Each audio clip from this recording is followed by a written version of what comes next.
Imaginează-ți că ai găsit 100 de lei pe stradă. Te-ai bucura, nu-i așa? Acum imaginează-ți că ai pierdut 100 de lei din portofel. Sentimentul de dezamăgire și frustrare este probabil mult mai intens decât bucuria inițială.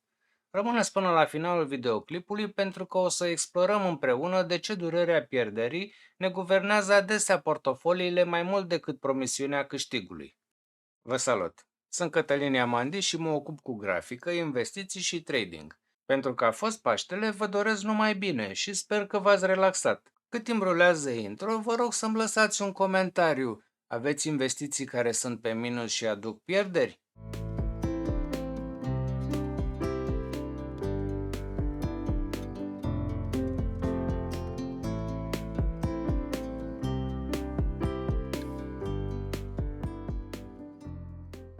Scopul acestei prezentări este educativ și exemplele oferite nu sunt recomandări de investiții.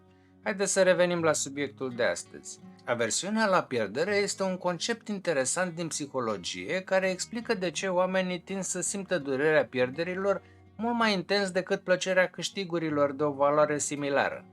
Practic, impactul emoțional negativ al unei pierderi este semnificativ mai mare decât impactul emoțional pozitiv al unui câștig echivalent. Imaginează-ți că ai câștigat 1000 de lei la un pariu, iar apoi ai pierdut 1000 de lei la următorul pariu. Din punct de vedere pur rațional, ai revenit la punctul de plecare. Cu toate acestea, majoritatea oamenilor ar simți dezamăgirea pierderii mult mai acut decât bucuria câștigului inițial. Această asimetrie în modul în care percepem câștigurile și pierderile stă la baza aversiunii la pierdere. În contextul investițiilor, aversiunea la pierdere are implicații profunde asupra comportamentului investitorilor. Deoarece durerea pierderii este mai puternică, investitorii pot deveni excesiv de precauți în luarea deciziilor de investiții. Această precauție se poate manifesta în diferite moduri. Investitorii tind să amâne vânzarea activelor care înregistrează pierderi în speranța că acestea vor reveni. Această reținere este alimentată de aversiunea de a realiza pierderea, de a o face oficială. În schimb, ar putea vinde prea repede activele profitabile pentru a bloca câștigurile, chiar dacă ar exista potențial pentru creșteri ulterioare. Investitorii pot începe să evite riscul.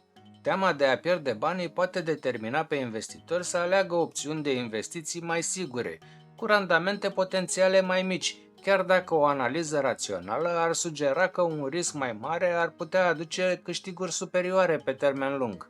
Investitorii pot avea reacții exagerate la știri negative. Știrile negative despre o anumită companie sau despre piață în general pot declanșa vânzări masive determinate de dorința de a evita pierderi suplimentare, chiar dacă informațiile nu justifică o astfel de reacție drastică. Modul în care este prezentată o investiție poate influența decizia. De exemplu, o investiție prezentată ca având un potențial de câștig de 10% pare mai atractivă decât una prezentată ca având o șansă de 90% de a nu pierde bani, chiar dacă din punct de vedere economic sunt similare. Richard Thaler este un pionier în domeniul economiei comportamentale, iar studiile sale au adus o contribuție semnificativă la înțelegerea aversiunii la pierdere. În lucrarea sa din 1990, alături de Daniel Kahneman și Amos Tversky, a formalizat conceptul de aversiune la pierdere ca parte a teoriei prospectului, numită în engleză Prospect Theory. Această teorie descrie modul în care oamenii iau decizii în condiții de incertitudine și arată că evaluarea opțiunilor nu se bazează doar pe valoarea absolută a rezultatelor, ci și pe modul în care sunt percepute ca fiind câștiguri sau pierderi în raport cu un punct de referință. Thaler și colegii săi au demonstrat experimental că intensitatea emoțională a unei pierderi este de aproximativ 2 ori mai mare decât intensitatea emoțională a unui câștig de aceeași mărime. Acest raport de aversiune la pierdere, de aproximativ 2:1, are implicații semnificative în modelarea comportamentului economic și financiar.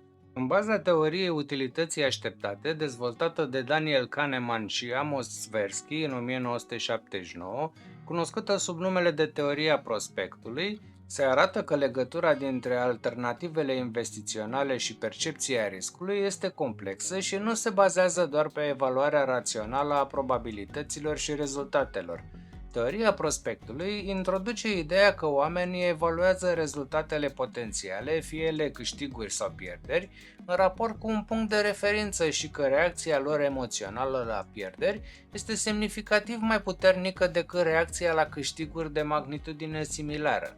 În acest context, investitorii vor prefera un câștig sigur mai mic decât o șansă mai mare la un câștig mai mare, dar incert. Pe măsură ce probabilitatea câștigului scade, investitorii pot deveni mai dispuși să își asume riscuri.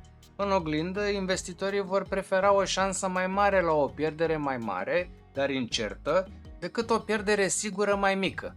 Frica de pierdere îi motivează să își asume riscuri mai mari în încercarea de a evita pierderea sigură. Similar cu câștigurile, pe măsură ce probabilitatea pierderii scade, investitorii pot deveni mai averși la risc în zona pierderilor.